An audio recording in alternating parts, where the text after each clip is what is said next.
এক ধনী লোক তার বাগান বাড়ির পুকুরের মধ্যে অনেকগুলো কুমির পুষত।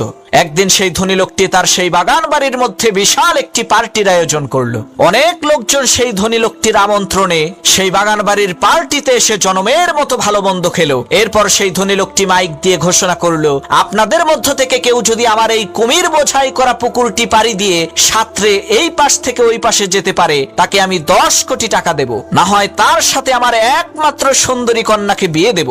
লোকটির কথা শেষ না হতেই পানির মধ্যে ছপাস করে শব্দ হলো। সবাই দেখতে পেলে একজন সাহসী যুবক পুকুরের মধ্যে ঝাঁপ দিয়েছে, আর তাকে ধরার জন্য বড় বড় কয়েকটি কুমির তার দিকে ধেয়ে আসছে। এদিকে সেই যুবক ছেলেটি প্রাণে বাঁচার জন্য তার সমস্ত শক্তিকে একত্রিত করে ঊর্ধ্বশ্বাসে সামনের দিকে সাঁতরে যাচ্ছে।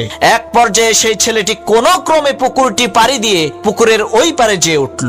ছেলেটির এত বড় বিজয় দেখে সকলেই হাতে তালি দিল। আর সেই ধনী ব্যক্তি সেই ছেলেটিকে জিজ্ঞেস করলো, বাবা তুমি কি 10 কোটি টাকা নিবা নাকি আমার মেয়েকে বিয়ে করবা? তখন সেই ছেলেটি বলল, আমি আপনার টাকাও চাই না, আপনার মেয়েকেও চাই না, আমি শুধু জানতে চাই কোন শালা আমাকে ধাক্কা দিয়ে এই পুকুরের মধ্যে ফেলে দিছে।